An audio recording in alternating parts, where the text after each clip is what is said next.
Hola chicos, buenos días. Como veis, ya tengo mayor iluminación natural. Se ha cambiado la hora.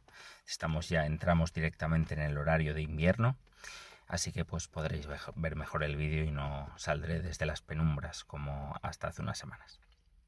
Hoy os quería hablar sobre todo pues de la adolescencia, ¿vale? Como una etapa por la que debemos pasar, una enfermedad transitoria, como decía no sé quién, y que tiene cura, no os preocupéis, y todas esas cosas que sentís ahora mismo y que os perturban, pues tranquilos, que pasará, seguramente. No es seguro, pero posiblemente sí. Mi hija, por ejemplo, pues tiene 8 años, todavía no ha entrado en la adolescencia, pero ya empieza a mostrar signos de entrada. Por ejemplo, pues hace unas semanas vino toda feliz a casa y nos contó eso, que un compañero suyo le había dicho que tenía un pelo muy bonito y eso había provocado en ella pues una sensación de exaltación personal y no sé, de alegría desbordante. Y cada vez pues tarda más en vestirse para salir, y cada vez tarda más en obedecer o responder a los requerimientos de sus padres. Bueno, hay señales que indican que pues está entrando en esa etapa donde pues los padres pasan a ser mmm, no una resistencia ni una pared inquebrantable, pero sí seres humanos, no dioses todopoderosos, no seres que están por encima del bien y del mal, sino pequeñas criaturas, o medianas o grandes criaturas, capaces de equivocarse y cuyas resoluciones pues, pueden ponerse en duda. Eso es la adolescencia. La adolescencia es la convicción de que quienes te están criando no son perfectos. Bueno, y eso es así, no deja de ser verdad. Y en esa etapa estamos, en esa preadolescencia, en el que, pues eso, pues mi hija está entrando y está mostrando síntomas ya, pues, clarísimos. Se deja atrás una etapa. La adolescencia es el inicio o es un punto de inflexión, es una transición entre la infancia y la madurez. Vale, y la infancia es un periodo muy agradable, es un periodo que siempre queda en la mente como la edad de oro de nuestra existencia, donde no nos teníamos que preocupar de nada, donde nuestros padres nos guiaban por los caminos correctos, por las sendas más fáciles, y donde la máxima preocupación de todas era tener cerca a esa ayuda que son los padres. Y es una existencia, pues eso, agradable, fácil, pero que se acaba. Y se acaba sobre todo por nuestra propia decisión, porque llega un momento que pensamos que esa vida y que esa existencia fácil debe ponerse en duda. Y además que nos está coartando nuestra libertad pues para buscar nuevos caminos. La infancia tiene eso, tiene esa necesidad de paternalismo, de protección, y eso vale para las personas como para las naciones, como para los países, los pueblos, si queréis. El antiguo régimen no era más que eso, un régimen paternalista donde había personas investidas con la autoridad, con el poder, con el imperio, de tomar decisiones que afectaran a todos sus ciudadanos sin preguntar a los ciudadanos. ¿Vale? Porque sí, y porque se consideraba que los reyes pues eran personas capaces, no solo capaces, sino que tenían sobre sí la obligación de velar por sus hijos y por lo tanto tenían la habilidad de decidir lo que era bueno para ellos.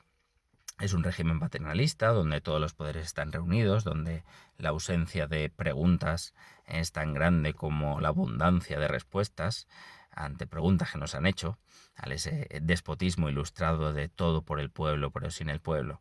Ese es el antiguo régimen, una etapa de la infancia de los pueblos, por así decirlo. La adolescencia es el momento en que eso se pone en duda y donde el paternalismo, pues en ciertas cuestiones se agradece, se dan las gracias por los servicios prestados, pero llega un momento donde ya no puede servir, ¿vale? No hay posibilidad de mantenerse uno eternamente niño. El adulto va llamando a las puertas de nosotros mismos.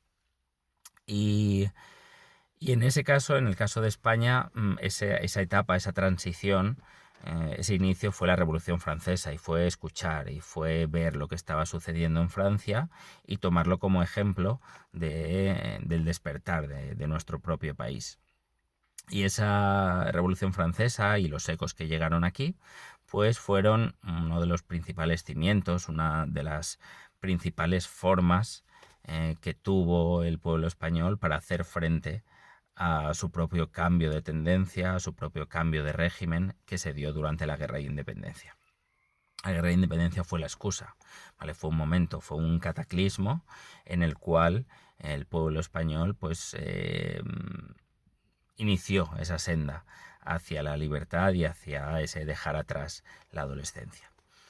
Y el puntal, el clímax de esa respuesta, de ese inicio de despertar del pueblo, de la persona madura dentro del niño, fue la Constitución de 1812. Pues bien, como sabéis, Fernando VII, cuando regresa a España tras la Guerra de Independencia, él promete que aprobará lo que se ha hecho en las Cortes de Cádiz, porque ha sido informado de que se ha hecho por el bien del país y además el pueblo se lo ha ganado con su sangre, con su sudor y con sus lágrimas, como diría Churchill durante la Segunda Guerra Mundial.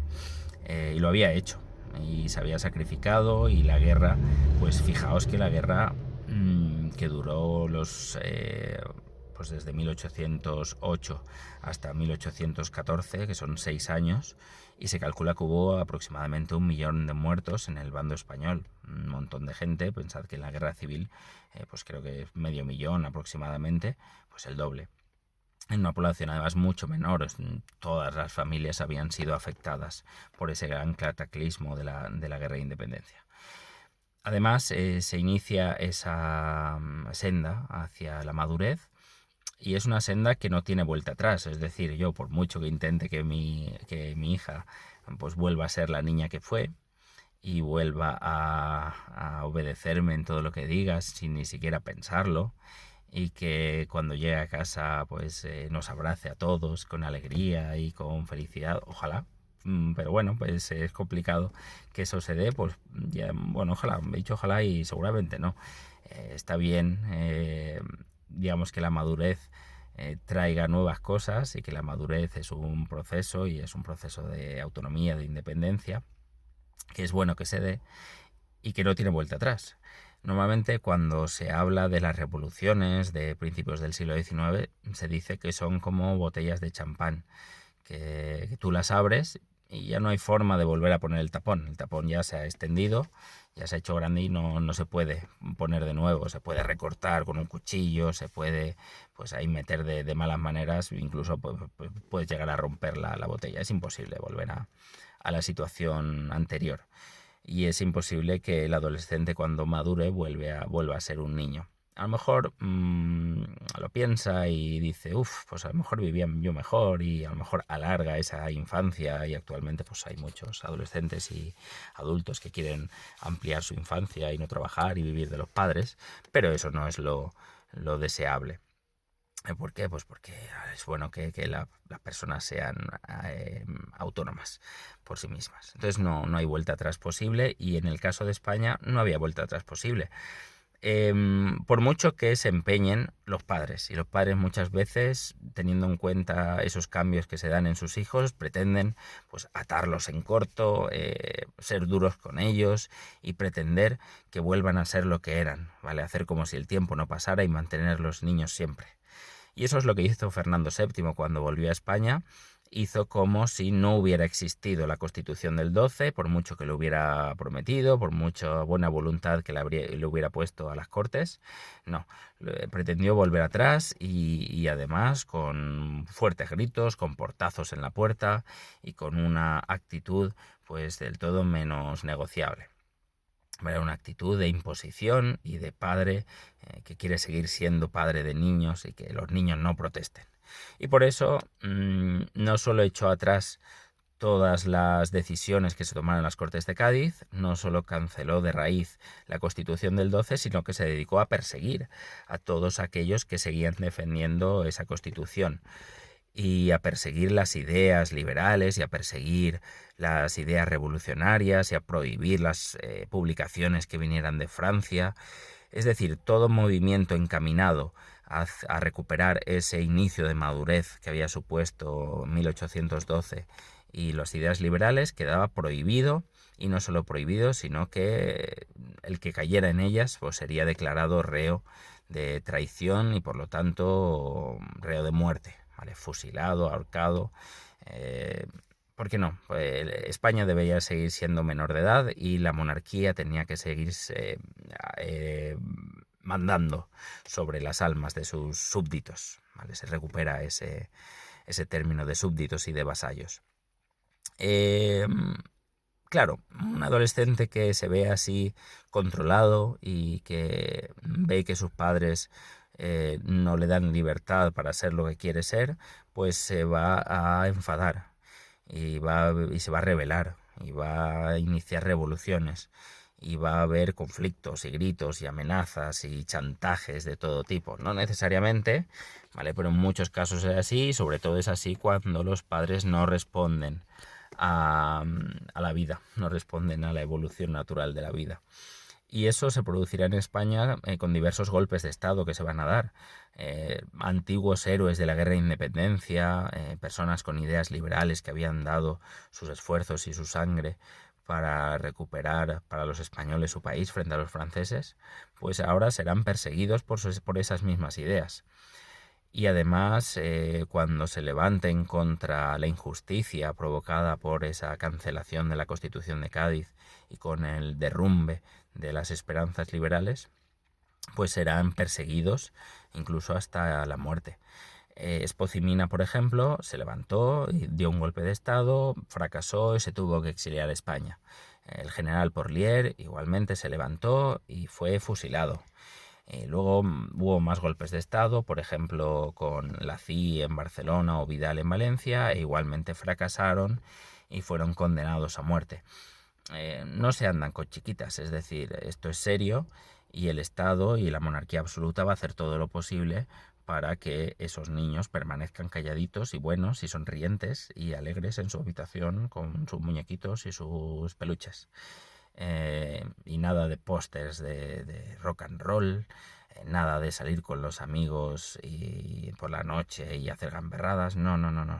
Hay que volver a ser niños y buenos y no poner en duda el poder del rey.